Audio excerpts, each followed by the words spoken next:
When when it's time to begin, it's on the Rewind to Raw with John Pollock and waiting me 18. That makes sense of these things we see in the ring every week on TV. It's Rewind to Raw for Monday night. Download it Tuesday morning from the Post Wrestling site. It's Rewind to Raw for Monday night on USA Now on the John and Wade Take the Mic. Hello, everybody, and welcome to a special edition of Rewind to Raw. I'm John Pollock, joined by no one. I'm all alone. Wei Ting is still on vacation. He is in Japan, so everyone is stuck with me tonight. But we're going to have a good time. There's no shortage of topics to discuss, and we will get into tonight's episode of Raw from Lexington, Kentucky. And I'm also going to share some of my quick thoughts on the NXT UK TakeOver show from Sunday, along with the Impact Wrestling Hard to Kill show. It was a very, very busy weekend, and we also have a very busy week coming up. So I appreciate all of you for tuning in. Wei will be back next week, but we've got some exciting stuff while Wei has much deserved time away while he is still in Japan. So let's get right into things. Coming up this week on schedule, we are going to be having some guests joining me because I'm not going to be alone this whole week. On Wednesday night, it's going to be Rewind to Dynamite, and joining me right here in studio at the post office will be Damian Abraham. He will be joining me for Rewind to Dynamite as we will go through Wednesday's offering from All Elite Wrestling. Braden and Davey, conversely, are going to have Up Next coming your way to download. Also, if you subscribe to Up Next YouTube channel, they go live every Wednesday night, 10:30 p.m. Eastern time. So if you want to get a jump on their podcast, you can watch it and feel like you are right there in the BDE with Braden and Davey. So check that out. Lots of great stuff on Wednesday night every week here at postwrestling.com. We move on to Thursday, and this is always one of our most anticipated shows of the year. It is the 2020 MMA Prediction Show, where I'm going to be joined. It's our yearly chat with ESPN's Ariel Helwani. It's a busy week leading into Saturday night's UFC 246 card, but Ariel is going to stop by. We're going to go revisit the predictions that were made for the beginning of 2019 and see how Ariel fared. And then we'll make a whole new list of predictions for 2020 and play the most famous game in combat sports. Likely, unlikely. So that's all coming up on Thursday. So you can check that out. From there, and I believe I'm going to put that show up Tuesday night for patrons 2 days early. So much like what we did with the Best of Worst of show, if you are a member of the Post Wrestling Café, you will get early access on Tuesday night to the MMA prediction show. So look for that as well. I'm going to try and do a couple bonus Patreon shows this week, some news roundup and who knows what, because we don't have a new show coming out Tuesday. So we're going to make it up with some quick bonus shows, this week. So look out for that if you're a Cafe member, and we hope you're enjoying all of the content. So Thursday, it's the MMA prediction show. Should be a fun one. Moving on to Friday, it is Rewind to SmackDown. Tentatively, it will be a solo format with me. We'll see if anything changes there. Saturday, we have got the Rocky Maivia Picture Show, and Nate Milton has gone all out for this one. He is releasing the 2010 film Faster, starring, you guessed it, Dwayne Johnson and his guest this week, Chris from LA and Hansi. If you listen to the Cafe Hangout, if you are familiar with Hansi, you will look forward to this review on Saturday of Faster with Dwayne Johnson. Saturday night, I'm going to be here with Phil Chairtalk. We are going to review UFC 246. Conor McGregor is back, taking on Donald Cerrone. Also a rematch between Holly Holm and Raquel Pennington from UFC 184 in 2015. They're going to be rematching. And then Sunday, everything winds down for the week with the latest edition of Thunderstruck. This week, it is going to be JP Houlihan, who was just on our BWE review of TakeOver UK. He's going to be with WH Park on Sunday, and they are reviewing Jushin Thunder Liger, Yoshinobu Kanemaru. This is a Pro Wrestling Noah Tokyo Dome card from July of 2004 for the GHC Junior Heavyweight Championship. JP and WH should have a fantastic show running through that card, which was Noah's very first time at the Tokyo Dome. Headlined by Kenta Kobashi and Jun Akiyama. So all of that you can find at postwrestling.com as well as postwrestlingcafe.com, where we will have early access to the MMA prediction show, Rewind to SmackDown, and who knows, maybe a few other bonus shows. You can join the cafe for as low as $6 US per month. That gives you minimum 2 bonus shows per week and access to our entire library. Our schedule will be getting back to normal next week with the return of the Cafe Hangout and lots leading into the Royal Rumble, which is quickly approaching. So that is all that is happening at postwrestling.com. I got home from Japan late Sunday night. It was actually in the middle of the Impact pay-per-view, so I ended up watching that pay-per-view today. It was a hell of a travel day for me. I left Tokyo. I woke up at 6 a.m. local time in Tokyo on Sunday morning, which would be the equivalent of 4 p.m. Saturday afternoon in the Eastern time zone. Okay. So we won't do too much math here, but suffice to say, I went from Tokyo to, I went from my hotel to Narita Airport, which was about a hour and a half trek by train, had my flight, which was 11 plus hours. This was a much better setup than going there because on the plane ride over, I was in the dreaded middle seat, which is just life's way of laughing at you. I had to sit in this middle seat. It's actually was not as bad as I anticipated it. I used my movie theory of when I go into a movie, I make sure to know how long it is. So I mentally can prepare for how long I have to be seated somewhere. So I was very excited about this trip to Japan. The flight, not so much. I was dreading this flight that I was just, I'm not someone that, I don't get anxious flying or anything like that.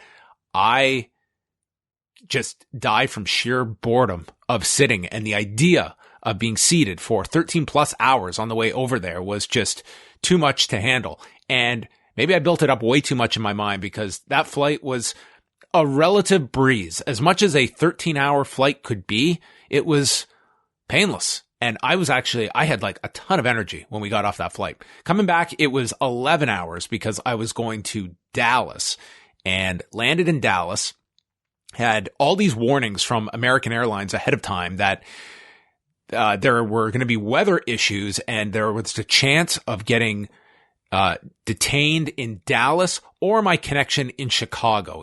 I was a ping pong ball on Sunday going from country to country, city to city.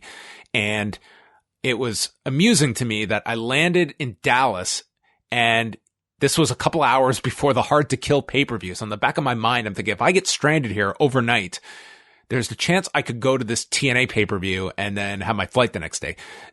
Thankfully, there were no issues. So I arrived in Dallas, and if there's a new pet peeve I have, it is, so I land in Dallas, and we landed a half hour early, ahead of schedule, and it took me 90 minutes to get off that plane and to the gate for my connecting flight. I made it with 20 minutes until boarding time, which was ridiculous given the added cushion of those 30 minutes. But I had to get off. I had to get into the longest customs line that they had provided all of 3 people to work this line of several hundred, getting off these flights on a Sunday morning to go through customs, then have to go through my security check again, where the new bane of my existence is this mic that we bring with us when we're on the road that no less than 2 times during this trip home, just the trip home, I had to unload my suitcase to show them that this was a microphone. God knows what they thought was in my suitcase. I was the world's most dangerous looking podcaster to these security folks as I explained what this was and what its function is. So anyway, all of that said, I get to the furthest terminal by foot, make it onto my flight from Dallas to Chicago. Now, I knew in Chicago I was going to have a bit of a wait. It was supposed to be a 4-hour layover, which I was not, as long as you know these things in advance, you can prepare adequately. I was pretty hungry at this point, grab something to eat, and then the plan was just to do some work because I'm grossly behind on stuff. And in the back of my mind, I'm also thinking if I could get good Wi-Fi here, I could just bang out this TakeOver show during my layover and just watch it. The Wi-Fi was a little spotty, as was the weather, as was our plane, which was not arriving on time. So we had the first delay, then the second delay. I think we got a third delay in there. It was like 20 minutes before we were to board and we're getting the announcement that our plane hasn't arrived. It was coming from Rochester and God knows where it was. It was not in Chicago. And I had Scrump on standby in case I was going to be stranded in Chicago. A true MVP. Scrump was ready if the bat signal were to arise. But then I finally got on my flight Sunday night, flew home to Toronto, and I'm almost at the home stretch. And we have this train that goes from Pearson Airport right into the downtown area. It is called the Up Express. It's a miracle, this train. Very accessible, very easy to use, but it's a terminal away at the airport. So I've got my luggage. I make my way all the way over here. I am at about 27 plus hours of travel by this point. And I get there and I notice that the door is shut to get to this Up Express, where the woman informs me, yes, the signal is down. It runs through a signal, and thus there is no express to take you into the city. I just said, wonderful, as I turned around and walked all the way back. There are no signs letting, potential train users aware of this technological failure. Just all these people wandering to accept the same fate I have. And I'm just watching all these people. I was like, I can't get on a megaphone here and inform everybody that this train is down.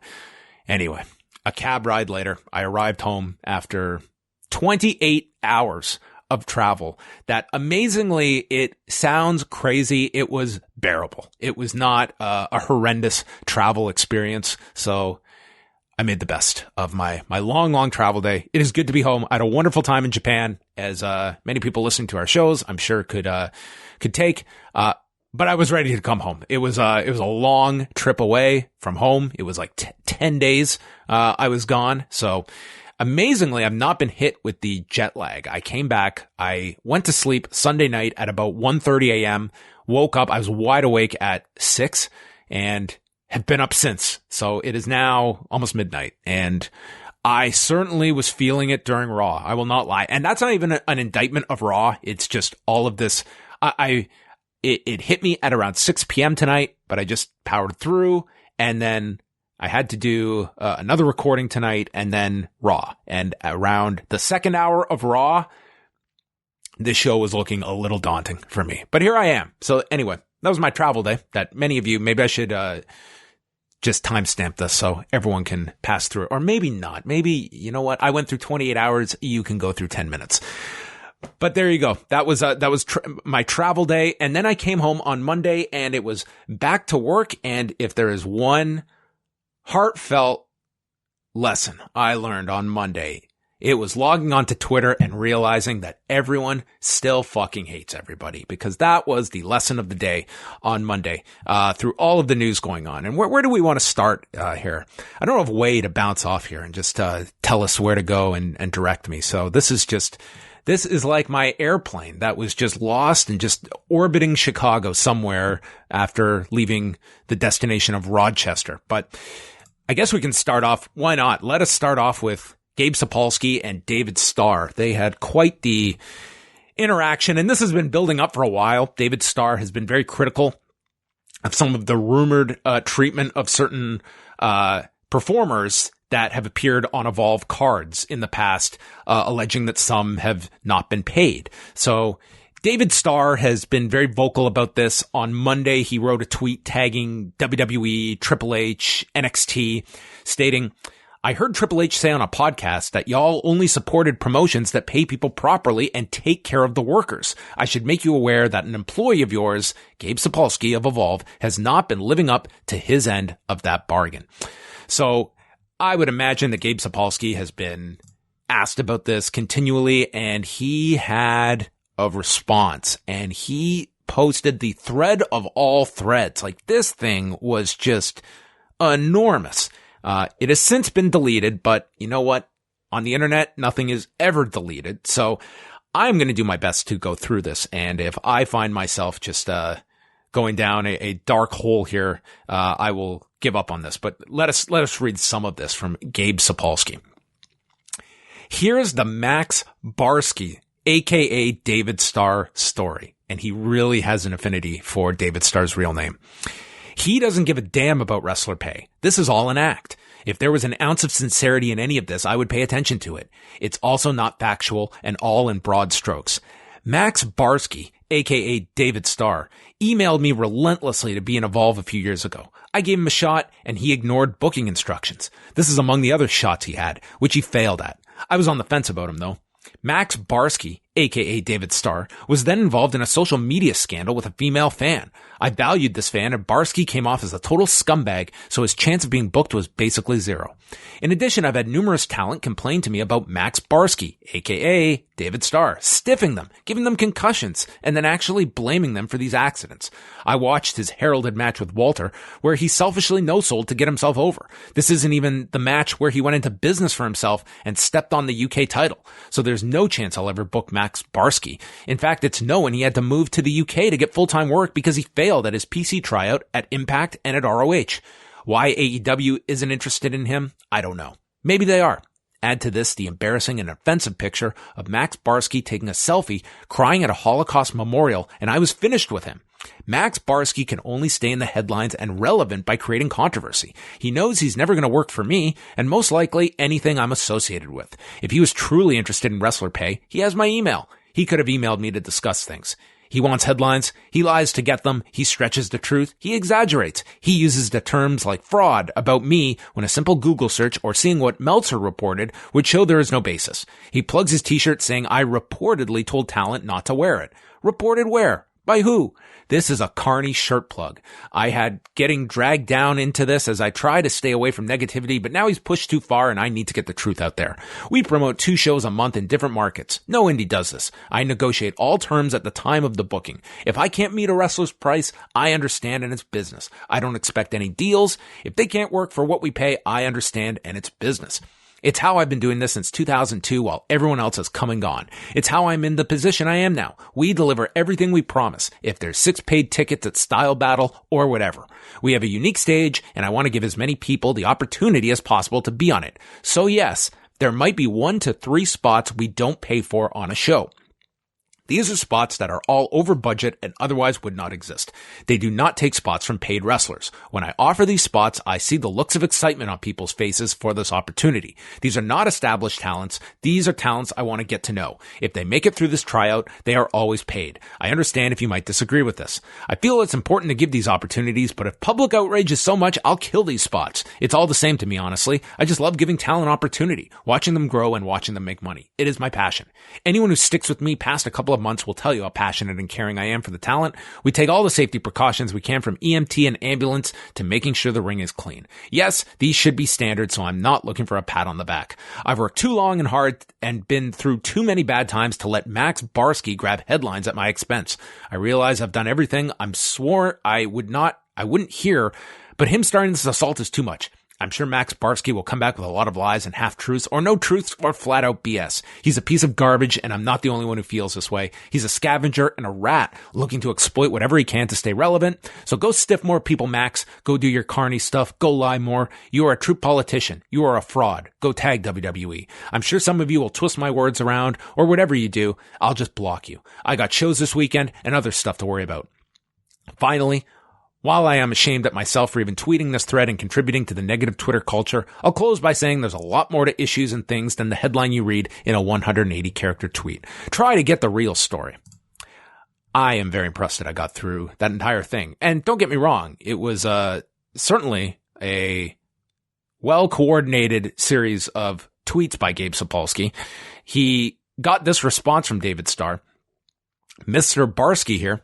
I see you're going with the idea that me calling out you, a carny promoter who insists people work for free or at very reduced wages, is what's killing the business. I'll gladly have a public discussion with you when you actually pay all of your workers. He then went on to say that he brought up Sapolsky having a guaranteed salary. Use your connections to justify paying workers, risking their bodies for you to work for less money or no money. You're the bad guy here. And he put out a t-shirt promoted his work with Equity in the UK, and that is kind of where things went with Gabe Sapolsky eventually coming back. He deleted all of those tweets, and he basically apologized for the Twitter thread, and then said that all Evolve performers would be paid, which I believe that tweet was also taken down as well. So it seemed like he regretted putting his tweets up, and I guess you can speculate if he was spoken to about taking down those tweets or not. And listen, to me, let's just be clear. It is hypocritical when Paul Levesque goes on Corey Graves' podcast and talks about working with UK indies that are doing business the right way, that are professional, that have rings that are sufficient to, and being professional entities. And Evolve is largely, they have a business relationship with WWE. And to me, when you are putting forth an entertainment product and you are taking in revenue for that product, I think that you have to be paying that talent. And Evolve has reached a level now where these spots, these opportunities, you can argue either way. You can argue the side that I just laid out there of, talent, they should be paid. These are, you are putting out a product, and while no one may be paying to see those specific performers, I could say that about a lot of shows, that if we get down to who are the talents that are being paid for, there would be a lot of people in this business that are not being paid on shows. And that's just not how commerce works. That said, if you are only as valuable as the leverage that you can acquire, and if Gabe was to suddenly offer these spots or take them away, there are always going to be performers that are willing to take those spots and view it as, I am taking this sacrifice today in the hopes of reaping those benefits tomorrow. I want to get onto the radar of a Gabe Sapolsky and an Evolve fan base. And I want to go out there and have such a performance that I become a commodity. And that's probably Gabe Sapolsky's thinking in all of this, but he receives a lot of backlash for this. And I think principally it is the idea that they are now connected to the largest wrestling company in the history of this industry. And you're not going to get the sympathy of running a mom and pop shop when you have that attachment to the WWE, and you frequently have NXT talent on your shows and NXT talent doing appearances, that you're just in a different stratosphere now. Whether that is trickling down or not, that is the perception. And that is that you are at best, or I should say at worst, loosely affiliated with WWE. And I wouldn't even use the word loosely. I think you can see the connections just right up and down the cards. To me, David Starr is someone that, he pushes topics that are, for the longest time, have been taboo to talk about within the industry. The idea of unions and representation, and topics that a lot of promoters, they do not want to deal with. And it becomes easy to attack the person that is vocalizing that message rather than attacking the argument and whether there's some substance to that.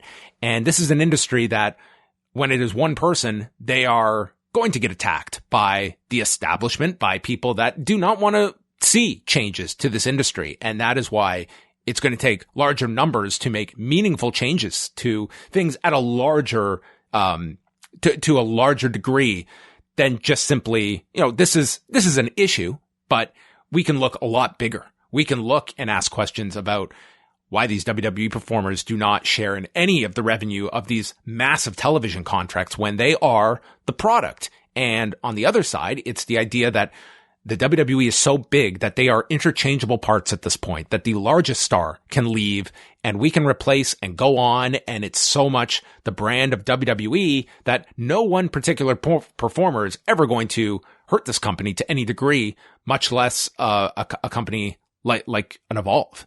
So to me, I think that David Starr brings up a lot of topics that need to be discussed. And it becomes very easy to just go after David Starr if you don't like him.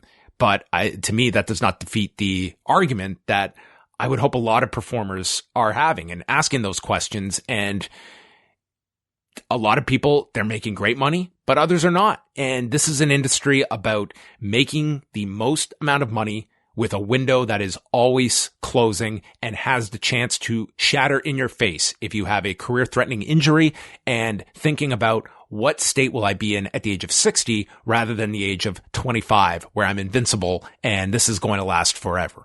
So I thought this was an important story to talk about. It's going to get dismissed as just a he said Twitter battle. But there is real discussion here to just the payment structure and the rights of talent that are not going to be handed to them. They are going to have to fight for those rights if they feel they do not have enough or they want more leverage, more negotiating power. And I mean, I'm never going to wholeheartedly believe that we are going to see a fully fleshed out union or association in MMA or professional wrestling. I just don't see it happening. There's just too much of a selfish nature to this industry that the idea of a large amount bandying together at the highest level, I would love to be wrong, but it's not something I'm holding my breath for. Moving on from that, some other stories from the weekend. Certainly the big one involved everything to do with Tessa Blanchard that I thought Brian Mann, Nate Milton, and Andrew Thompson did a really great job of dissecting on Sunday's Impact review, which you can find up on the site, going through the many different topics this raises. This became a storm over the weekend for Tessa Blanchard when she sent out that one tweet about women rallying together and helping one another. And it was met with the reaction from women such as Allison Kay, Chelsea Green getting involved and calling out their belief that it's a very hypocritical tweet for someone that has been linked to such allegations as she had of abuse of other talent, of using the N-word against a female performer and bullying. So this was obviously the big story that we don't have to go through all of the specific details. That has been done. You fast forward to Sunday night, Impact stuck with their plan. They put the title onto Tessa Blanchard and you can watch the video of the post-match, which they were off the air, I would say about 3 minutes after the end of that match with Sami Callihan.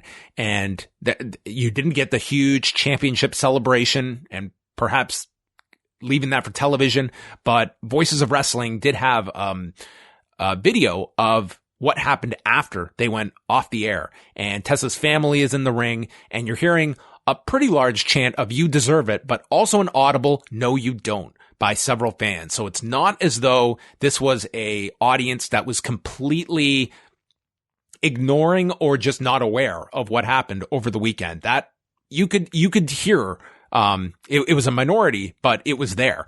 And Tessa gave a speech to the crowd there at the Bomb Factory in Dallas, Texas, and largely just, she did not call out the issue, but kind of danced around it, said that nobody in this life is perfect. We're all human, and it doesn't matter what you say about me. It doesn't matter what you call me. I have one of the strongest minds that I've ever known. So whenever you come for me, you come for all these people, and I'm now the standard bearer of Impact Wrestling, and man or woman, pound for pound, I'm one of the best in the world, and I'm now your world champion. So that was as much of an acknowledgement as Tessa was going to give, other than the response on Twitter Saturday, where she didn't get into specifics, but did deny what was being thrown at her without breaking it down point by point. I think that there is a time and a platform that Tessa needs to address this.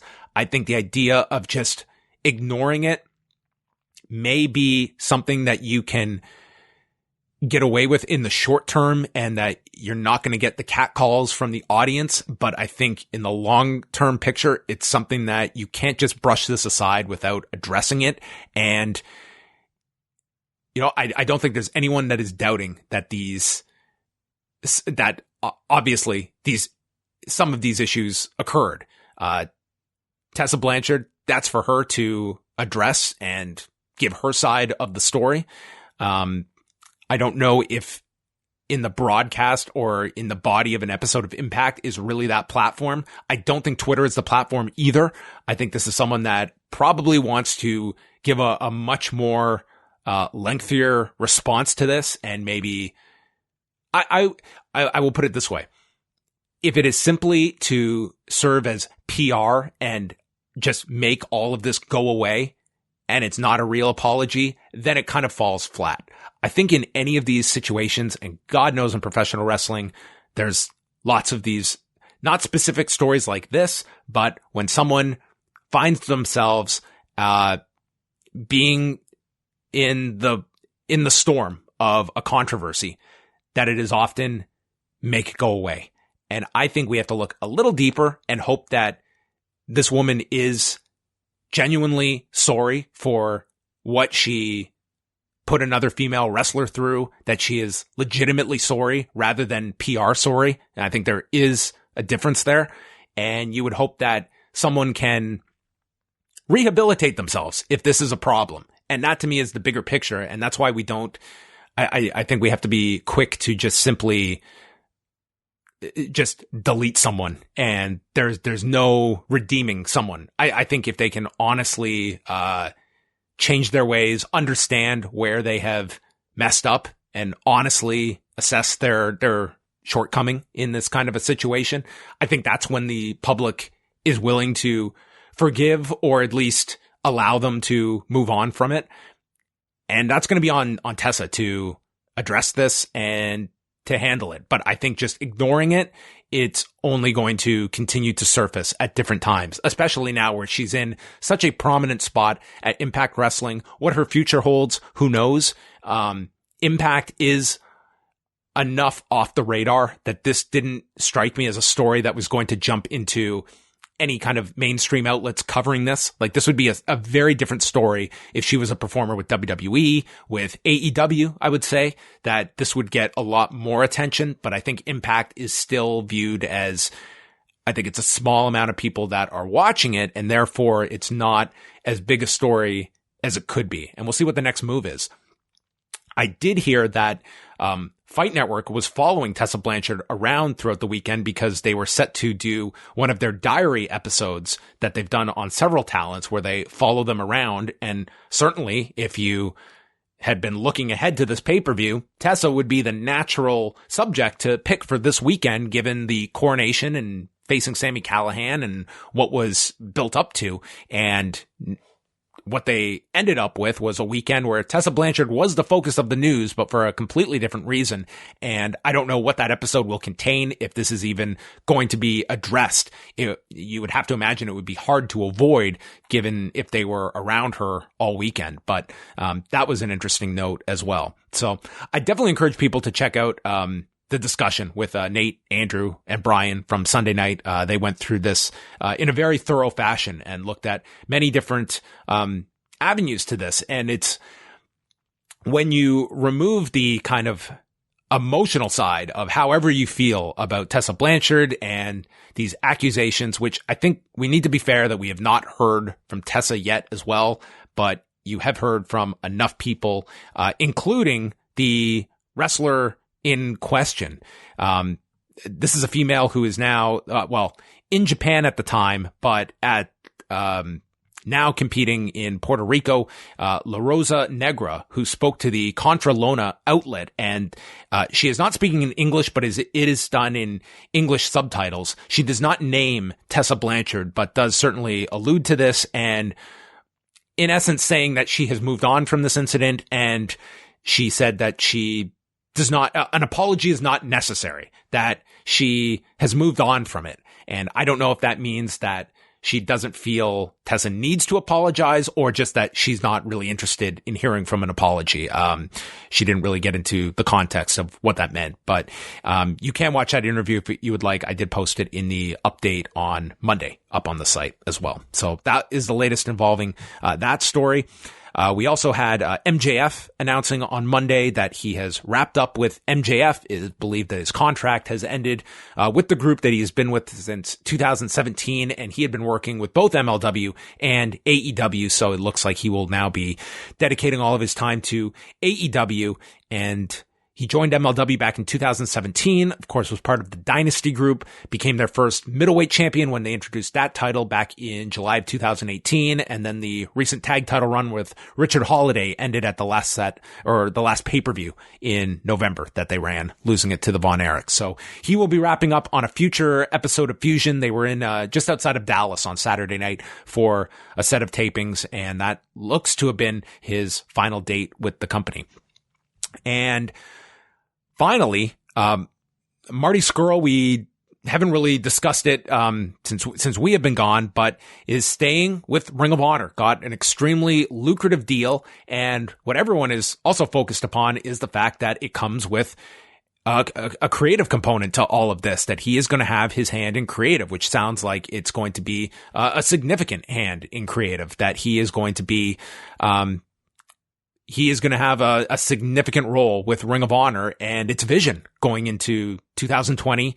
And Ring of Honor is desperately in need of a facelift at this point. Hunter Johnson is still in his role. It was kind of described to me like he is, in the role of an executive producer of Ring of Honor. So he is very much still there and kind of overseeing everything.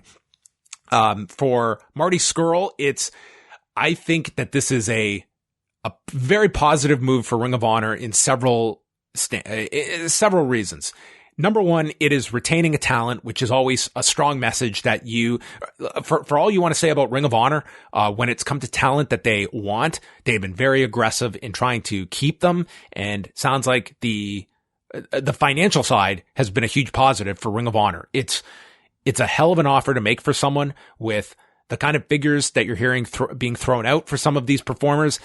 Contrast with the number of dates that they're working, that it's a much more manageable schedule. And for Marty, he is 31 years old. So he is going to have this chance to not only make great money at Ring of Honor, be on a limited schedule, take dates elsewhere as well, including with the NWA, but also now he can add this other tool, which is in the creative department. And it's almost as though you're coming in with a team that has just had a pretty poor losing season, and Ring of Honor fans are looking for something new. They want a different presentation for this company. I think you can look at this roster, and talent to me is not my big concern. It's the utilization of this talent and the overall positioning of this brand.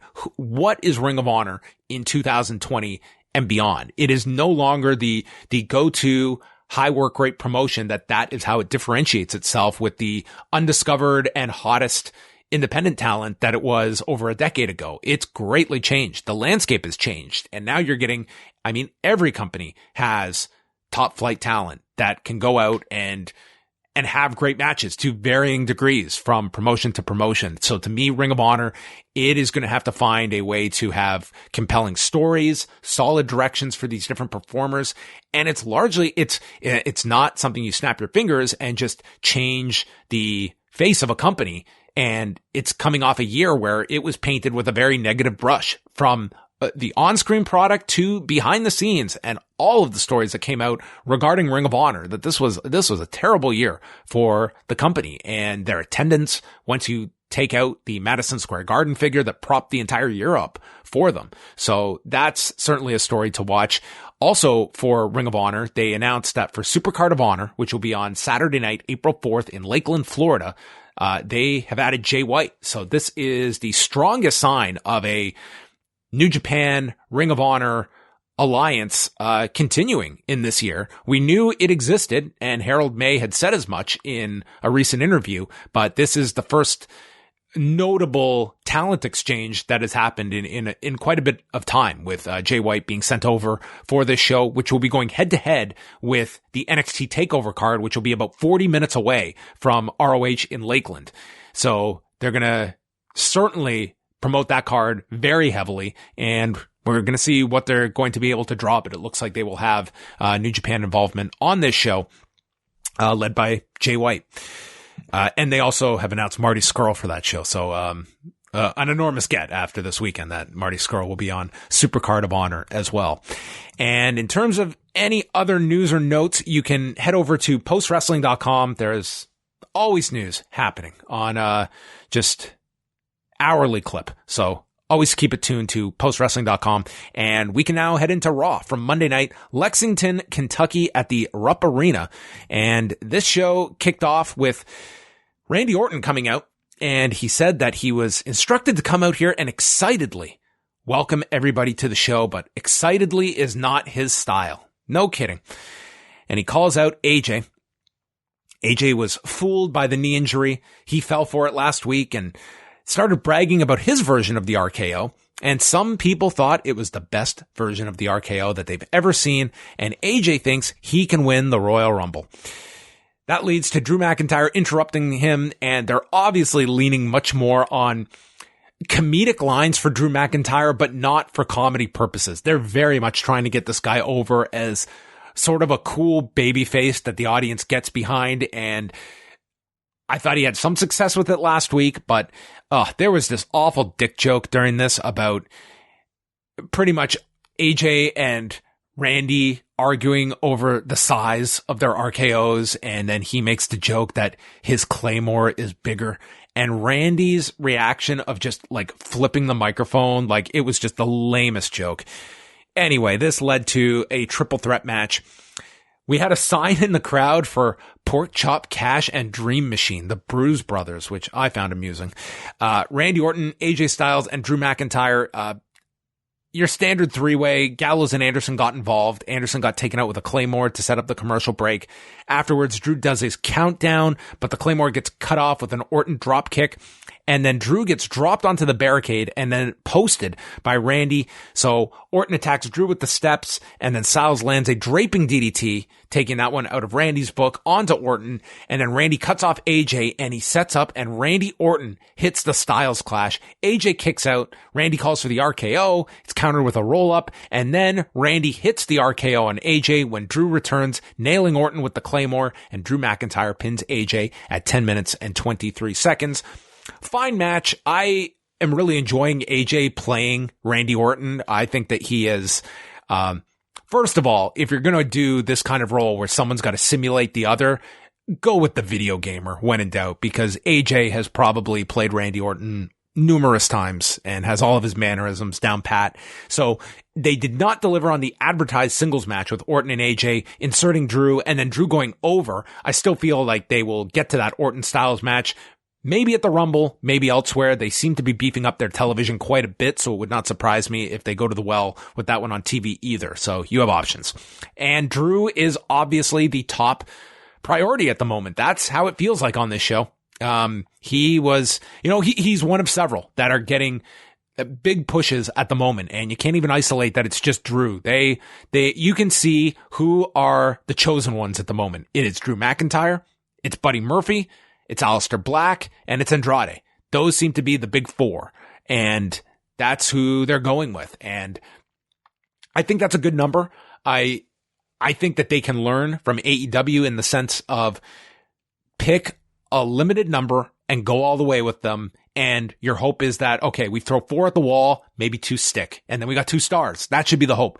AEW, I think they have really fallen into the trap where not so much the main event talent because they're established, but it's your middle tier that let's put the shine on everybody. And instead of everyone getting the shine, no one gets the shine. And that to me is the danger of trying to get everybody over and nobody gets over. AOP's in the locker room. Rollins enters. So his new nickname is the Monday Night Messiah. And he is slowly morphing into like a Jesus-like character with his mannerisms. He closes his eyes and like leans up towards the sky. I was waiting for a light to shine down on him. So they're going over the line into camp with the Messiah stuff with Seth Rollins, that he's almost like this deity to AOP. They're like the wholesome version of Punk's, character from 2010. Ricochet and Mojo Rawley. This was short. Ricochet did some dance moves and then tossed Mojo over the top rope and then hit a Tope Con Hero. Of course, everyone's throwing everyone over the top rope to play mind games for the Royal Rumble. Rawley hit a pounce. Mojo then caught him on a dive, and then Ricochet lands on his feet, comes off the shoulders, hits the recoil and the 630 to win in 3 minutes and 34 seconds. Lawler, even with the win by Ricochet, is still picking Drew McIntyre to win the Royal Rumble. Nothing against this match, nothing against any of this, but all I could say was watching this match is that how you could be clamoring for Will Ospreay to come here and where Will Ospreay would be in this show. He would be Ricochet. That is where Will Ospreay, the top wrestler in the world, would be on Raw at the moment, because I'm watching Ricochet and here's a guy that could have had just as good a match with Will Ospreay or Hiromu Takahashi last week. And here he is, 3.5 minutes with Mojo Rawley to a mum crowd response. The Street Profits are backstage. They plug the fist fight. Dawkins is working on his Oscar ballot as they look into the camera, to acknowledge making a forced pop culture reference. Haha. And then they throw to Charlotte Flair, who comes out. That was the Street Profits involvement tonight. Charlotte Flair took on Sarah Logan after they did the brawl last week. Very short. They exchanged, or Flair delivered chops. They went to the floor, came back. Logan got sent into the buckle. Figure 8 by Charlotte, and she wins in 2 minutes and 6 seconds. But that's not enough. She threw Logan over the top rope because, yes, Sarah Logan is also in the Women's Royal Rumble. Joe and Owens are backstage arguing over what the rules are for the fist fight. They need to go to the wrap and find out, as Tony Maglio had all the rules ahead of time this afternoon. Joe told Owens not to worry. Big Show came in. He said he's going to knock out Seth Rollins. Brock Lesnar and Paul Heyman walked out for their segment. Heyman did a southern accent and he insulted the things that live here in Kentucky. He makes fun of them for chanting his name right after he insulted the fans, which I guess is a valid criticism. Heyman says his client does not suck. Goes to leave the ring, comes back, starts it all over, and talks about his spoilers, and that his spoilers have never been wrong, and they've replaced The Undertaker's WrestleMania streak. And Brock is going to dominate the Rumble because his spoilers always come true. So at that point, R-Truth comes out. He talks about his childhood hero, John Cena, teaching him to never give up because now R-Truth is entering the Rumble, and he cuts a promo about throwing out the big Paul Heyman over the top. And Paul Heyman responds, calling him a bong hit, and explains to Truth that Heyman is not in the Rumble, Lesnar is. So with this news, Truth undeclares himself. Lesnar found this hilarious, and then Paul just talks for a long time. Truth says he doesn't like spoilers. I would not get along with this guy. He doesn't want to go to Sioux Falls City. He's corrected. It ends with Lesnar killing him with the F5. He holds the 24/7 title. I guess contemplated pinning him and then just laughed at the notion and just tossed it to Truth. And then in his best Nate Diaz delivery said, "That's what's up," to R-Truth. This had to be, I'm sure people got a kick out of Lesnar getting a kick out of R-Truth, but to fly this man over here for an appearance, it seemed like we had no idea of anything of substance to do with Brock Lesnar. He's in the Royal Rumble. That's it. We did the segment last week. I don't know what this accomplished other than some comedy. And all I can say is after traveling on numerous airplanes yesterday, it would have been tough for me to fly all the way to do this. But as Way would point out, I can hear him right now. He's being paid for this. R-Truth is helped to the back as Mojo runs out and lands a boot to pin R-Truth for the title, and then he challenges anyone to take it. So Mojo Rawley is now the 24/7 champion. Color me uninterested.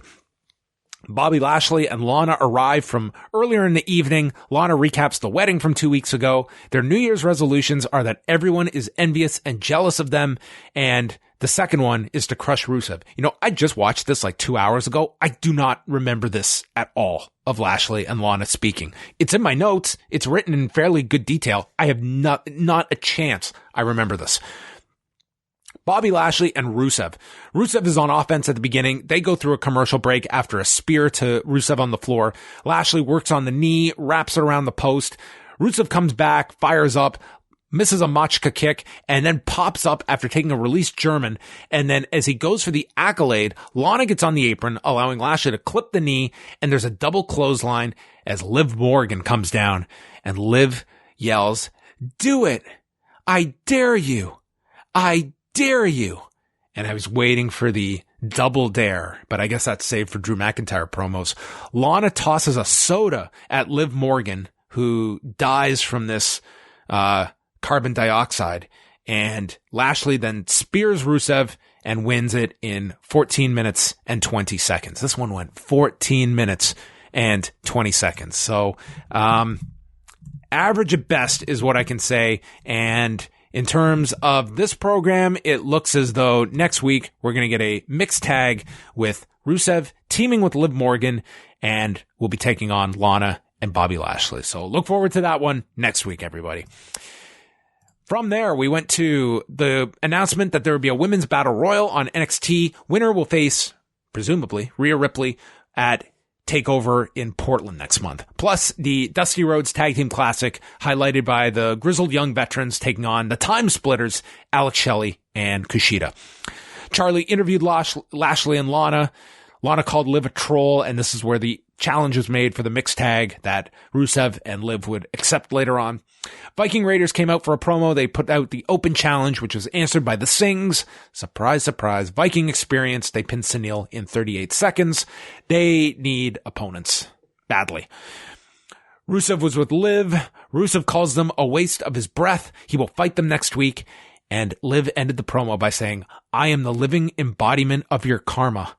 And karma, she isn't only a goddess, but is an honest to God bitch. Our favorite word in WWE vernacular. Tables match is coming up on SmackDown this week. Roman Reigns versus Bobby Roode. And then Becky Lynch comes out. We've got a contract signing between Becky and Asuka, hosted by Jerry Lawler. Kairi Sane was also out. Asuka yelled in Japanese, and then Becky goes after Kairi and tosses Sane's umbrella away. Both sign the contracts. Becky says, may the best woman win, and gets sprayed in the face with the mist. And she sold this like she had been hit with acid in the face. That's how much she sold this. She was blinded. She was in pain, and eventually got to the microphone and said that the awards and praise that she has received are all poison. Asuka is hungry and angry while she's been happy and content. And she's the most dangerous person she's ever faced, referring to Asuka. And she's had to search for that anger.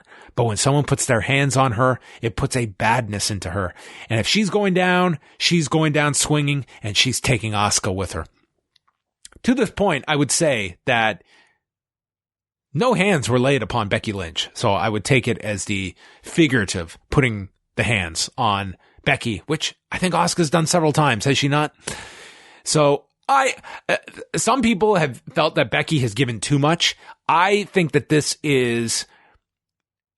I have not minded it, in the sense that this is this hurdle for Becky where she has expressed this self-doubt that is a momentary sign of doubt that she has placed upon herself, which will make it all that more of the accomplishment when she finally beats Asuka and comes out of it feeling, yes, I am the baddest woman in this company, on this planet, and she beats her rival at the Royal Rumble. So I don't have as much of an issue with it, providing it's a solid win for Becky Lynch at the Rumble, which I think it should be, and then you can introduce Shayna Baszler after that, which to me would be the roadmap to WrestleMania. Next week on Raw from Wichita, Kansas, it's going to be a ladder match between Andrade and Rey Mysterio for the United States title. I am ready to retire ladder matches. I think I have watched enough ladder matches for my lifetime, and I made this decision about 10 minutes into the four-way match at TakeOver on Sunday. Sarah Schreiber interviewed Andrade and Vega. Vega says that Andrade was man enough to beat Rey at Madison Square Garden, man enough to rip his mask off, and they called the authorities on this low-life criminal, Rey, and he's a disgrace to Latinos everywhere and a bad example for Dominic and his other children. So, Zelina Vega called the authorities for that attack last week, when we are a month removed from Andrade drilling a man's head into the cement, and we have not seen Humberto Carrillo since. So this is, to me, a larger precedent that was set by Andrade versus the attack last week by Rey Mysterio. So I just don't want the man to incriminate himself by pressing these charges that God knows he has given fuel to be called upon by himself. Charlie then interviewed Rey. I could just watch this guy do promos every single week. He's not happy with Andrade trying to injure Carrillo. He will sacrifice years of his career and his life for this ladder match next week. So this guy, Rey Mysterio, he is willing to compromise the back five of his life for this ladder match. Could you imagine being on your deathbed, surrounded by your family, grandchildren, and knowing that you are about to exhale your last breath and you could have had another year, maybe two. But I did that ladder match on January 20th of 2020 with Andrade that did 2.1 million viewers. Wasn't against football. Maybe we hit 2.3. Could you imagine? Rey Mysterio is willing to sacrifice a portion of his life for this ladder match next week. He understands the consequences, he accepts them, and he's going to take back the United States title. What I loved about this was that we have this match for next week. And listen, Rey Mysterio and Andrade, it's going to be great. And with a ladder match, it's going to be ambitious from them. They, providing they deliver this, because advertising and delivering are two separate categories. We will see if the two shall meet on next week's show. But I just like the idea that we just got promos from both guys building up the show. These were serious promos from Zelina, from Andrade, and then from Rey. And that's all I asked for. It was a match announcement, and we heard from each guy explaining why they have to win and why this is important next week. And this was great. We got a video feature on the history between Aleister Black and Buddy Murphy, taking us into their latest singles match. And listen, I understand Aleister Black has won a dozen of these in a row. It's really only been two, but I am not complaining when I get this match. I enjoy it every time out, and this was no exception. Lawler talked about guys that he had trouble beating, much in the way Buddy Murphy has with Aleister Black. And this allowed us to get references to Nick Bockwinkel, Bill Dundee, and wrestling Randy Savage in the Rupp Arena in Lexington, as well as Bret Hart here on this show. So the fact that Bill Dundee got name dropped, could you have imagined if he was on that Memphis tribute last week that he could have been mentioned on Dynamite and on Raw within the period of 5 days? So they're having a good match as they go to break. Murphy gets booted into the timekeeper's area, and then there's a flying knee that sends Black off the turnbuckle, and he leaps into the barricade. This was out of a video game. Murphy goes for a cover, grabbing the tights, and gets caught by the referee. And then there is a tope con hero that gets stopped with a knee strike in the ring. Black then is sent off the turnbuckle with a kick. There's a jumping version that drives Murphy. Sorry, this was the spot where Murphy leaped off the turnbuckle and crashed into the barricade. You have to go back and watch this. He got tremendous distance on this. There's a push kick into a head kick by Black, followed by a cabrata, which is stopped with a kick to the body in midair. Murphy's Law, but Black gets his foot onto the rope. Enormous reaction for this. Murphy then misses his own version of the Black Mass and gets hit with Blacks. And the referee counts 1, 2, and then he stops. He's trying to point to the shoulder being up. Now, we didn't get a clear angle of the shoulders, but I rewatched this. It did not look like Murphy's shoulder. If it got up, it was so minor that nobody was noticing this. And I know the referees are in this impossible position where they're to call it like a shoot. And in this, it just seemed like it was, man, we could have just done the 3 and this would have been a much cleaner presentation. And instead, the guys really had to just improvise, and clearly it was the finish. And they just go, and at least they improvised enough where it wasn't Black just lifting up Murphy and doing a direct follow-up Black Mass, but instead it was Murphy down on his knees, selling the effects of the Black Mass and hitting him with another as Murphy goes down and gets pinned. So I didn't have too much of a big problem with the finish, but if you're going to critique, it did interrupt the flow at the end. But these two had a great match. Dynamic chemistry. I really enjoyed these two together. And listen, it's Aleister Black. He's got this guy's number. And he's won, and he's won, and he's won. And we complain about 50-50 booking.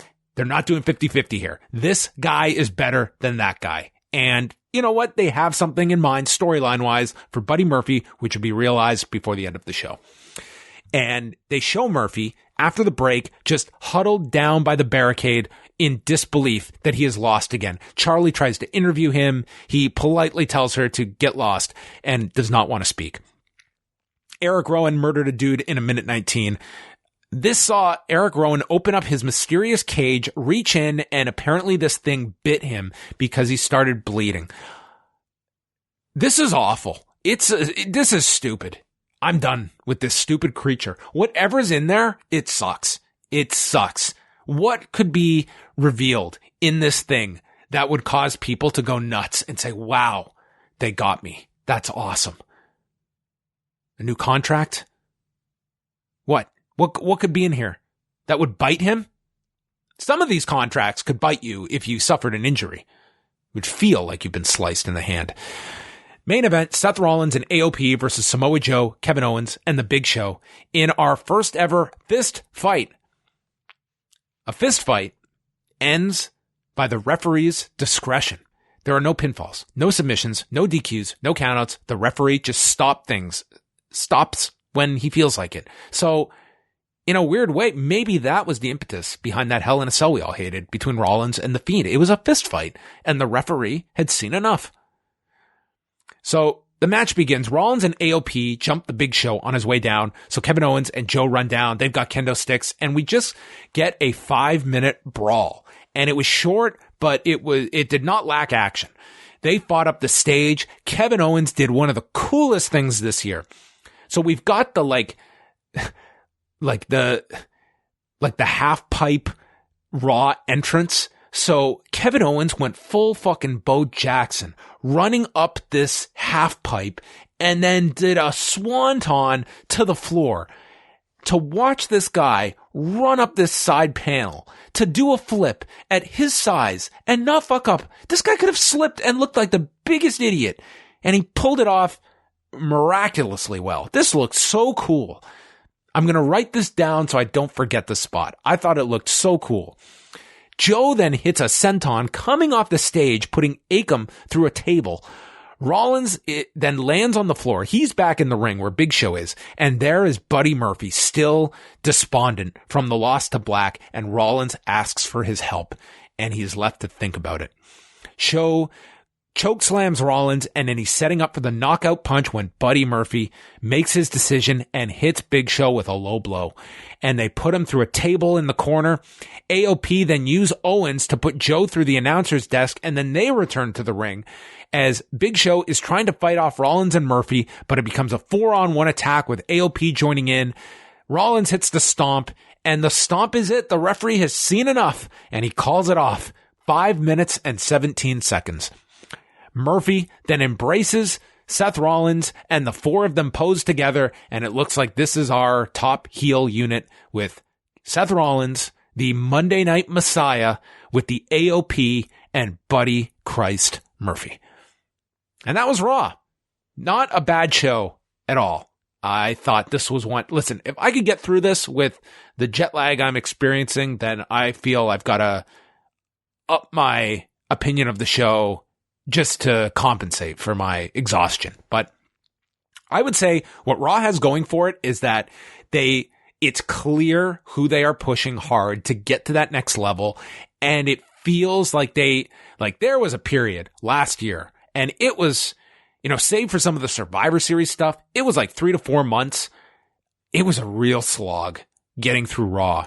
And in particular, while we got to the end of the year, it just felt like we're throwing stuff, nothing's sticking, but they were investing in certain guys, and some have made it, some have not.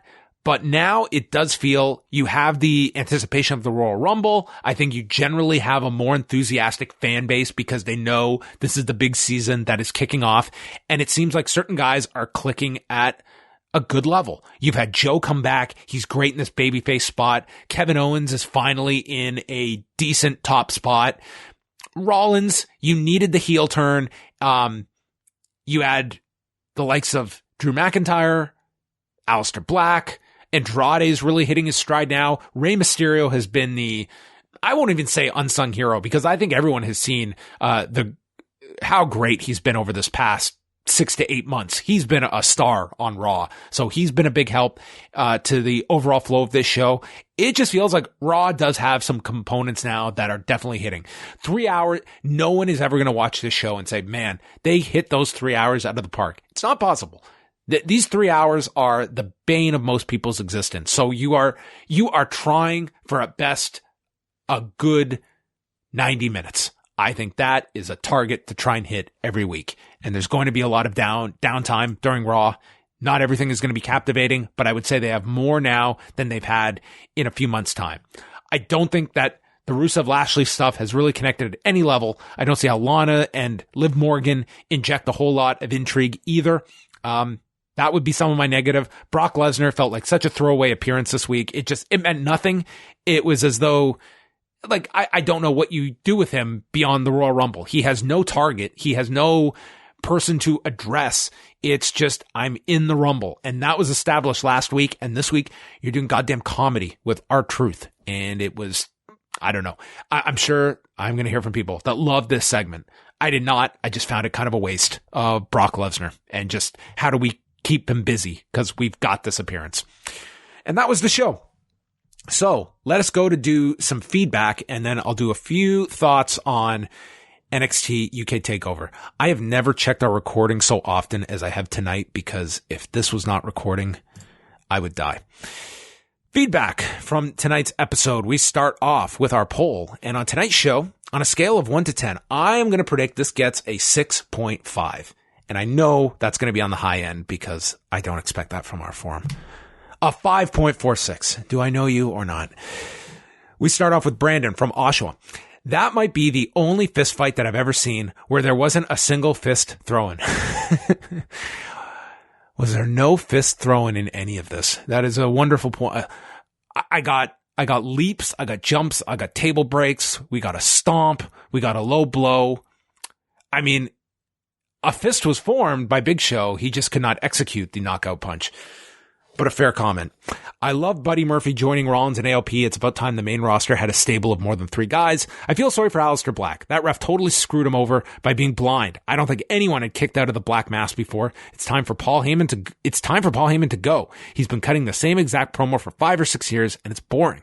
I can't believe they wasted a Brock appearance on R-Truth. You can't have a ton of face-offs in the Rumble, but they can use these weeks to tease stuff. Do you think they'll throw a mask stipulation into the Rey Andrade feud, or will next week be the blow-off?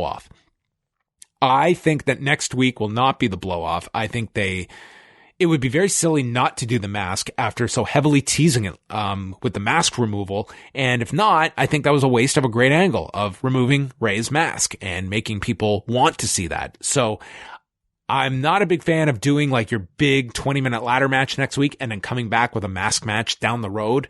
So I could see something thwarting the ladder match next week or pushing it to another time. And you could do title versus mask.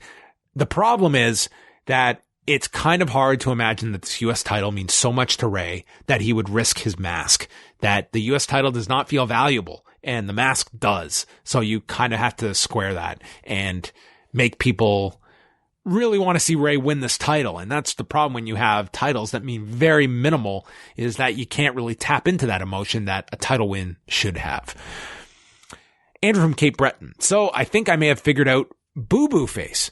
This term in wrestling where someone goes to the ring and it looks like they're going to lose based on the look on their face. Rusev had it bad tonight, and considering he's constantly losing and made to look like a goof in this feud, I don't blame him. I also don't know what I was expecting from the fist fight. The main fist we got was the one that hit Big Show's balls. Despite the match being weird, I like them bringing Murphy in with Seth Rollins. Sometimes in wrestling, when a guy loses multiple times in a row, it means they're going down the card like Cedric Alexander, so it was great to see that change up for Murphy.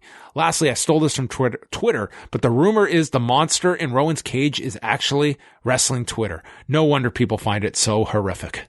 Well, I don't know how you would put that into a human form or a non-human form, but sure, why not? Maybe it's YouTube comments.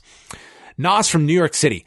Minus Rusev and Lashley, this was a really good episode of Raw. The opening of the show was great with McIntyre winning. Genuinely loved the closing angle. Though the match was a bit trash, would love to see Big Show put Murphy over next week. I know the Truth Brock thing isn't for everyone, but I truly laughed so hard throughout that segment. Cannot for the life of me believe that this Rusev Lashley isn't over yet. We'll be skipping the mixed trash next week.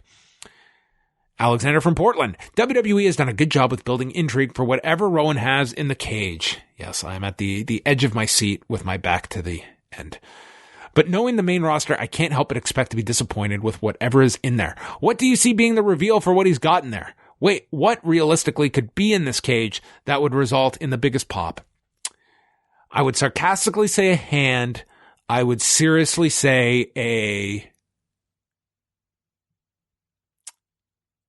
piranha. I don't know. I don't think anything that's in this cage is going to provide a unanimous sense of praise for whatever is in this. Matt writes, as much as I like the Viking Raiders, I'm just wondering where the division is headed. Do you see them defending the titles at the Rumble? You could. There's no teams that I think anyone is desiring to see paired with the Viking Raiders.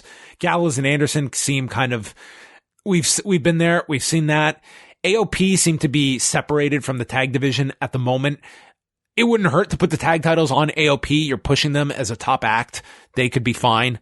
The Viking Raiders need challengers, though. That is clear. Like, they need a heel tag team, and there's not a whole lot of teams on Raw. So it's kind of just these guys killing people each week until they come up with some direction for these tag titles. And there isn't much of one at the moment. I would love to see a team form, but it's not a whole lot of options in that tag division. And Nick from Lansing is the next one here. There's only one segment I want to talk about from tonight's show, and that involved the one person in WWE who can still play to a crowd, and that's Paul Heyman. The man controls a crowd like a conductor with an orchestra. Lexington might have been the hottest crowd I can remember in 6 months, and he played them like a violin. Personally, I thought the payoff with Truth was funny. He also has a connection with the crowd. Few else on the roster do. I hope Mojo can do something with it, but why didn't Brock pin Truth for the belt? Brock hoarding both belts as Heyman mocks the jobbers week to week that he isn't there. Hell, why not shoot a couple of segments of people try to sneak into Brock's place to keep it in people's minds? All right, I lied. Becky did more to make Asuka seem credible in one promo than WWE has since she lost to Charlotte at WrestleMania 34. I don't need to see Brock with that 24/7 title. I don't need to see goofs on his property trying to steal the title. I don't want to see Brock doing comedy stuff that is reserved for the 24/7 title. So, that is it. And MJ writes here, did you see DraftKings and WWE doing a partnership for Royal Rumble? I thought this was something that would have happened a while ago. Yes, they've announced a partnership for this promotion for the Royal Rumble. I don't have all the details of it right in front of me, but yes, maybe I'll include that in the update tomorrow. So yeah, interesting that DraftKings has advertised on WWE prior, but this is maybe a step further, doing a kind of interactive contest for people watching the Royal Rumble. So anyway, I'll have to look more into that. But yes, did see that today. All right.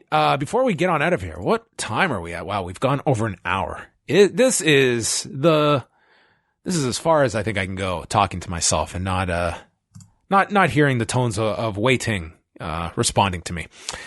Okay, so over the weekend, I did get to see the TakeOver Blackpool II card, and I saw most of the Impact show. So for NXT UK TakeOver Blackpool II, first of all, the longest name imaginable.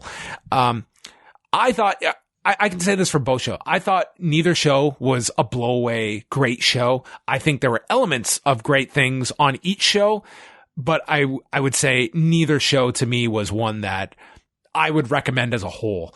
The Blackpool card, fine opener with Trent Seven and Eddie Dennis. They went 8-16 with, the Razor's Edge delivered to, one of the talents on the floor who was just playing like a PA. That was a cool spot. And then it was the neck stomp driver, which allowed Eddie Dennis to get the win. This was after Seven got sent into the exposed buckle. It was fine. I guess it was a crowd that was there to be entertained, so they added an atmosphere to the match. It was fine. I wouldn't go above fine. So in 2020 is fine what you're looking for on your big shows. To me, it's not. Especially on a TakeOver card, the bar is high, and that's where you've set it. So that's where my expectation is going to be. And on a 5-match card, fine is not fine. Kaylee Ray, Toni Storm, and Piper Niven was next for the NXT UK Women's title. 13 minutes, 10 seconds with Kaylee Ray retaining the title. I'm a big fan of Kaylee Ray. I enjoy her promos a lot. I think that she is a great addition to this women's division. And, this was they were put into a scenario in a three-way match that, man, if I'm retiring ladder matches, three-ways are next on the list. It's got to be a special, special reason to do these three-ways, because what happens is we've got to add another person, and suddenly it goes from less of an intense match to more of like a game of skill where I've got to outwit and outsmart you. And that's how these three-ways are broken down. And it's just like these obstacle courses of I will hit you and then I will throw the other person away and I'm going to try and beat them before you can race over to break up the fall. And how clever can we make all of these teases that someone is going to take the pinfall and then the other person is going to pop back from the dead to save you. And I'm being too harsh on this because this was a match that, again, it was fine. We saw, especially the build up at the end. Storm stopped a 3 count after a gory bomb was delivered by Kaylee Ray to Piper Niven. And then the destroyer was hit from Niven to Ray. Storm Zero followed that onto Ray, but Niven stopped it. And then it ended with a Storm Zero delivered to Ray on top of Niven, and then a pedigree to Niven for a 2 count. It ended with the frog splash by Toni Storm. Ray knocked her away and stole the cover, pinning Piper Niven 13 minutes and 10 seconds. So, I mean, if you like three-way spots and kind of outmaneuvering one another, I mean, this match, it was fine. It was good at points. They had a decent end at the end. It was well laid out. But again, we have 2 matches that I would say were fine. Something that was not fine, and that's because it was excellent, was Tyler Bate and Jordan Devlin. Easy match of the show, 22 minutes, 23 seconds. Great call from Nigel McGuinness throughout this as well. I know that a lot of people were mocking the gif of the striking exchange. And yes, when you watch that in a vacuum, it does look very Ronda Rousey striking training bad, but it worked in the match. And this is a go-to for Devlin with the striking spots. And when they got into this, the crowd went nuts. Nigel's comparing it to Don Fry and Yoshihiro Takayama. And I mean, it worked for this crowd. And I think that's the ultimate goal. And that usurps, what a GIF is going to provide people. But, these two were at another level than I think anyone on this show. There was a rebound lariat that was caught with a standing one-man Spanish fly. Bate then came off with a left off of his back. Just out of nowhere with the strike off of his back. Then we got a one-man Spanish fly off the top. Devlin side suplex for a 2. Tremendous sequence there. And then we got a near fall off of a Tyler Driver 97, which is rarely kicked out from. And then Bate followed with a corkscrew splash coming off the top, almost like a spiral tap. 22 minutes, 23 seconds. This was excellent. They showed Hunter, Johnny Saint, and William Regal giving a standing ovation. It was tremendous. And I watched this, and more so Tyler Bate than Jordan Devlin. Like, Tyler Bate you look at it in the sense that, man, this guy would be tearing it up on either AEW or NXT on Wednesday nights. Granted, NXT UK, they are getting television proper in the UK and Ireland with BT Sport, but it's not, BT Sport is not 85 plus million homes that the USA Network is. And I think that, it's a step forward for NXT UK. But in some ways, if I'm Tyler Bate, I'm wondering, is it almost like a handicap that now that we have this obligation of television, is that going to cement my placement here in NXT UK because we need certain stars to be on television, that it's actually going to hinder my ability to move elsewhere? Because Tyler Bate has hit a ceiling in NXT UK. I would say anybody that has thrived for a 6-month period has kind of hit their ceiling at NXT UK. And TV or not, I think that there's a very clear ceiling to NXT UK, an overall monotony to NXT UK. This is a show that it hit me watching that Prime Target. That is all that's the only show I needed to see to get caught up on everything. And there was so little footage from the television show in that Prime Target special that what a lack of an endorsement for the weekly TV show, that it just felt like it feels totally skippable. And that is not what I want if we're going to get more of these NXT satellite groups of just disposable content that is just being churned out and the motto becomes good enough. We're just filling television time. And that's kind of what NXT UK feels like at times. But that was the match of the show. I don't think anyone's going to argue with that. 4-way ladder match for the NXT UK tag titles. This saw Mark Coffey and Wolfgang of the group that everyone just can't get enough of, Gallus. They retained the tag titles over Mark Andrews and Flash Morgan Webster. If you're new to NXT UK, these are the guys that got killed by the Viking Raiders a few months back. The team of James Drake and Zach Gibson, the grizzled young veterans, and Fabian Eichner and Marcel Bartel, who are a great team, part of Imperium. This was a match that, so many people often cite Jericho and Benoit as and to an extent, Michaels and Razor as well. Two matches that it was a fight where a ladder happened to be in the ring. This was a series of spots that just so happened to be taking place inside of a ring with titles above it. It was almost secondary. Mark Andrews was, to me, the biggest offender of this, where he had a clear path to the titles, and above winning these titles was the chance to have a shooting star press off of a ladder. And, the other negative was this went 25 minutes. This was way too long. I sympathize with a lot of people that, length of a match is something that this can't just be the blueprint that big match, you're getting 25 to 30. That is a huge investment by your audience. And I think that in this day and age, time is such a premium. You have to respect people's time. And going 25 here when you were getting set for a 27.5 main event, man, that's a lot of time dedicated to this. And that's where this one kind of wore thin for me. You had some impressive spots here. A 450 by James Drake off of the ladder delivered to Andrews. Gallus brought out tables as well. I mean, the audience was with this. I wouldn't say they were going nuts for this match. Lots of weapons involved here. Kendo sticks, tables. Wolfgang tackled Gibson through a ladder in the corner, and then Coffey tipped the ladder when Bartel was on it, allowing Gallus to climb and grab the tag titles at the 25-minute mark. So they retain. I think this would have been a significantly better match, 8 to 10 minutes less and 2 less teams. We already had 4 bodies and just a strict 2-on-2 match. Much better focus. We understand what they're fighting for. And instead we had 8 guys to follow, and it was way too much. I just think this idea of just crowding a ring, especially for a ladder match, it's sometimes less is more. And we could have had less time and less bodies in this match. And I think it would have pulled everything up. And I would have put this much higher on the show, I think, if it had been shorter and just reduced some of what was here.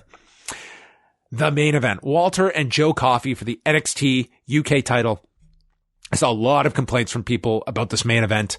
I'm sure that there were some that at 27.5 minutes were looking for a cup of Joe, a cup of coffee midway through this. I was on the side. I definitely did not hate this match. I didn't love it. Again, 27.5 minutes is a lot. What I did enjoy about this, I thought there was a tremendous spot where Ilya Dragunov got involved and hit the Torpedo Moscow onto Alexander Wolf, who had previously run in. And in crashing into Wolf, Wolf knocked into Joe Coffey's left knee. And I thought this was going to play a much bigger role into the finish than it did, because Coffey starts selling the knee, and he did this great spot where he goes to climb the turnbuckle and his knee gives out, just calling back to this injury that he's dealing with. And we get Coffey firing up with punches, which goes back to the Prime Target special, where striking was something that Coffey has gone to training camp for in preparation for this match with Walter. And he just fires up as Walter is crouching down in the corner. And Nigel is stating that Walter doesn't like to get hit. So he's Brock Lesnar. And he attacks the bad knee to get him off of him. He hit All's Best for the Bells, which is his discus lariat, for a 2 count. And then Walter fires back, chop, powerbomb, and then this crossface style choke to submit Coffey at 27-31. I thought this was so tailor-made for Joe Coffey. The story is that he was embarrassed last year when he lost to Pete Dunne, and then he heard some of the reviews of the matches. But he loses the match to Pete Dunne, and then Walter debuts, and they just sideswipe him and send him off the apron to the floor, looking like a total putz. and he's had to live with this embarrassment for the past year. The problem is the audience does not see Joe Coffey as your big babyface. I mean, compare this guy to Tyler Bate. It is not even a question of who the top babyface is in this company, and Joe Coffey is not it. The match went long. I thought at the very least, the knee injury, inadvertent as it was, sets up Coffey to peel off with Dragunov. You could do that and get Coffey back into kind of his heel skin that I think he's much more natural for, and also out of the title picture.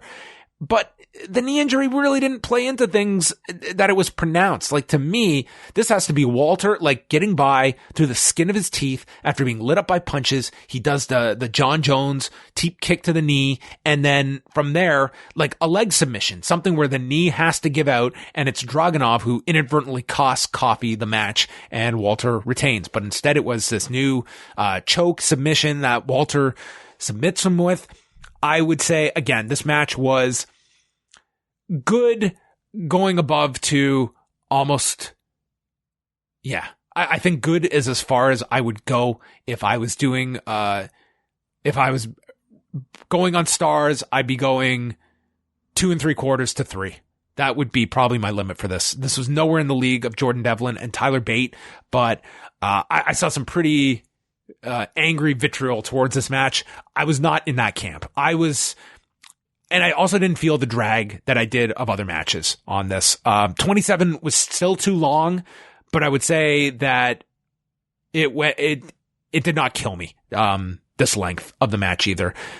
But we need a new opponent, and it looks like they are going to segue from that, because it's Joe Coffey. I just think it was a bad direction. From the moment those tapings took place and people saw this was the main event, it was indifference, and that was kind of a consistent theme throughout this whole promotion of this match and the execution of said match. Afterwards, Imperium is standing tall when the Undisputed Era run in, and this was by far the biggest pop of the show. This place went insane. Cole and Walter had a standoff. It was 4-on-1, and Walter got laid out by the last shot. Really good angle to set up Worlds Collide on January 25th, and went off on a big high note. This crowd lost their mind when they got the surprise appearance. So that was NXT UK TakeOver Blackpool II, night 1 of 1. And then Hard to Kill, which, what a name. Everyone was just blown away by this name from Impact. So the show, I've seen most of it by this point. Ken Shamrock and Madman Fulton opened up the show. It went 9:18. This apparently, Mike Johnson reported on this. This was a legitimate shoulder injury that Fulton sustained and looked legit as you were watching it and saw the close-up of his shoulder that just was doing all these weird contortions. And Shamrock ended up with a Kimura and then almost like this Rings of Saturn, and we got the verbal submission. So I would say, like, if, you know, the injury here that they were dealt with, I thought they handled it decently. Not to say this match was great. It wasn't. And you have to wonder, like, kind of Ken Shamrock's role to me, he should almost be, you can't really put him in a commissioner role. Like, it feels like a very dated role, and he's probably not the guy for it. But the idea behind a commissioner is that once or twice a year, the guy comes out of retirement for a big match. And that's kind of what an attraction like Ken Shamrock should be. I don't need to see this guy wrestling on every pay-per-view, much less regularly on television, because he stops being special. And then all of a sudden you have this grandfather that is fighting regularly. I mean, he doesn't look like it. He looks insane. And not too many guys his age can be out there in trunks, looking the way he does. Ace Austin and Trey for the X Division title, 12 minutes, 54 seconds. Trey got crotched, and then there was this leaping head scissors, and the fold was hit by Austin as he got the win. And afterwards, Trey's quote unquote mom was in the front row, and Austin wanted a kiss from her. Trey returned and attacked, and I don't like this angle with the mother. To me, it just makes Trey look like Buff Bagwell with Judy Bagwell. And here's the guy that you lose clean to this guy, and then after the fact, that's when you get the best of him. It's like, you got beat by this guy clean, then he's going to his mother for encouragement, and then the mom gets hit on, and then he runs back, and I don't know. It just to me, it really doesn't work for a babyface. So I'm ready for Trey to get away from this mom association. I just don't think it's doing much for him at all. Ace Austin's got a lot of potential, especially as a character. He's very young, but clearly Impact sees a lot in him and is the kind of talent you want to be investing in that could certainly pay dividends down the road. ODB cut this promo. Her food truck is coming back in the spring after it was burnt down, and says 2020 has been a great year for her and it's great to be back in the Impact Zone.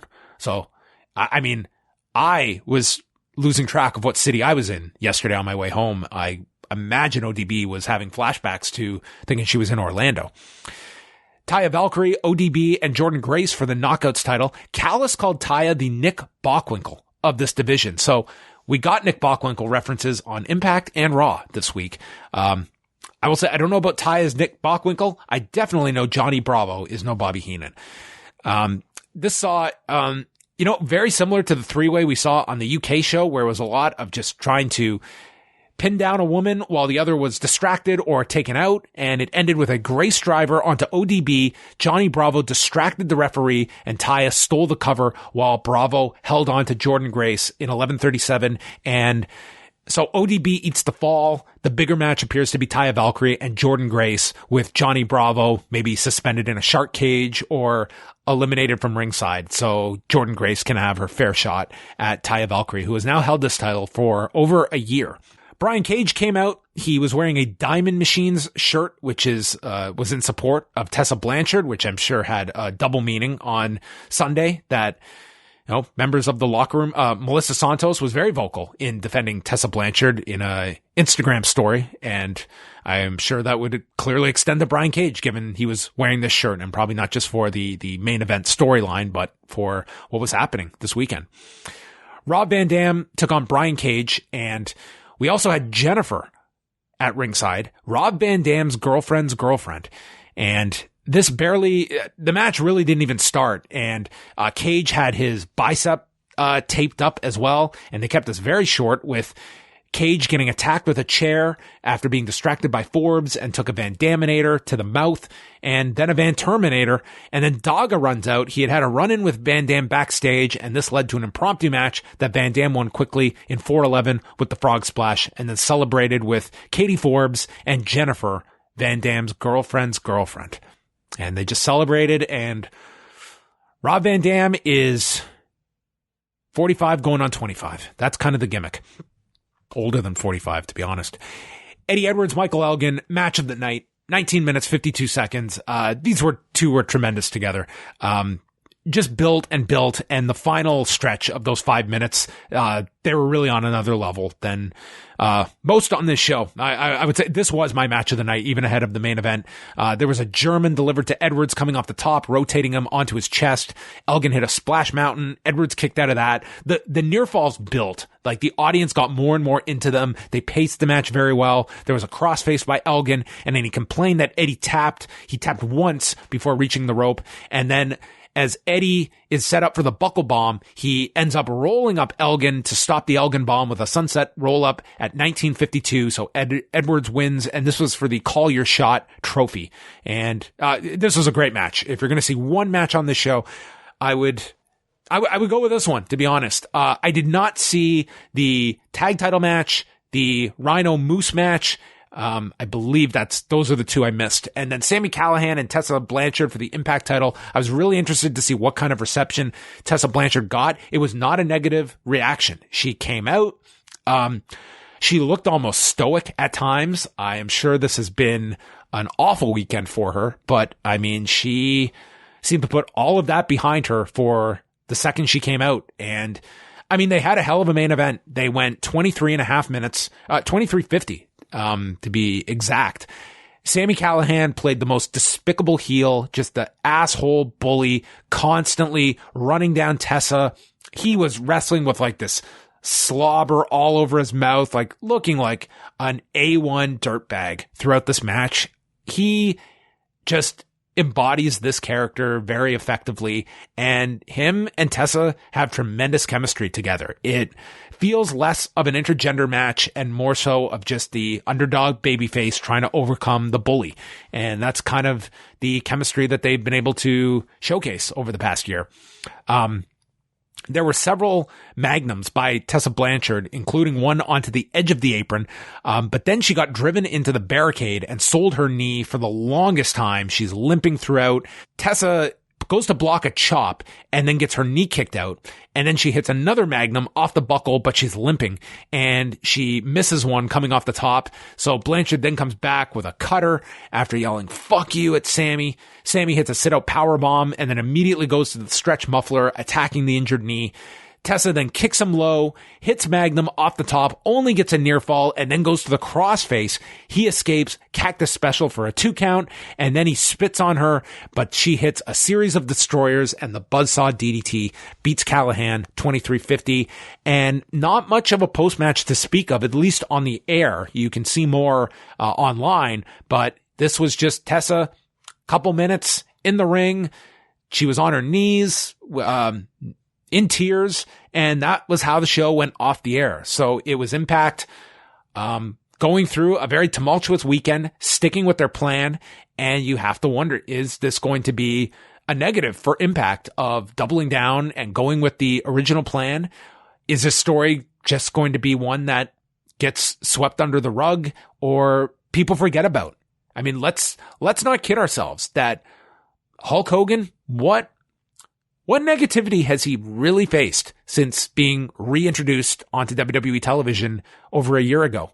He's going to the Hall of Fame again this year. He comes out. It's not like this guy gets booed. He is seen as a star. Now, Tessa Blanchard is not Hulk Hogan, but in this environment, in Impact, she is a star. She is the top star in Impact. I think that it's always interesting to see what is the public reception over a several day period as opposed to the immediate where you get a lot of emotional response from people.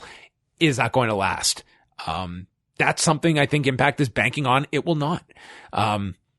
They have brought in several performers that have had baggage and they've powered through and they've largely gone without problems. And now this is an issue facing them with a performer while they are actively working with the company. And we're going to see what the public outcry is or the lack thereof. And maybe they feel we're just going to ride this out. People are going to move on to another controversy. We'll see if this is a big issue or not. I feel for Tessa Blanchard herself, it's something she ultimately does need to address. And it's her forum to decide whether to do that, in her own words, to do an interview about it, something long form to explain what happened. I think people want to hear from Tessa Blanchard, and we'll see if she opts to or does not. She opted not to this weekend beyond essentially just denying what occurred. But anyway, she comes out of the weekend as Impact champion. I didn't see a whole lot of attention for this coming out of it. I think Impact was really hoping. I really got the sense Impact, as much, they just wanted any kind of response to this, whether it be positive or negative. I think they would have been happy if there was an outcry of the idea of a female winning their world title. And I didn't sense any of that, to be honest. I think the story involving Tessa Blanchard greatly overshadowed the title win. And I can't say it was the title switch itself felt like a big deal 24 hours later. So we will see what they do on Tuesday night's Impact. They've announced Joey Ryan taking on Johnny Swinger. There will also be a celebration with RVD and Katie Forbes coming off the win over Daga, which I guess requires a celebration after a 4-minute win. And then they're off to Mexico City this weekend for their next set of tapings. So going back to Fronton, Mexico. So that's what's coming up for Impact. All right. If you can't tell, I think my voice is just about to tap out. So I am going to say goodbye to everybody, but we will be back later this week. Rewind to Dynamite is coming up on Wednesday night with myself and Damian Abraham, who will be here in studio. So I can take a sip of water and take a breath as well as I talk. So if any of you have made it this far, thank you so much. I hope you enjoyed this. This is not the equivalent of having Way here, but thank you for bearing with me as I'm solo tonight. Sometimes it's fun to just sit in a room and talk to yourself. But that is it. Thank you, everyone. Go check out postwrestling.com. Postwrestlingcafe.com is where you can get all your bonus shows. We'll have a few of those dropping. And Tuesday night, early access to the MMA prediction show with Ariel Hawani. You'll want to check that one out. That is it. Goodbye and good night.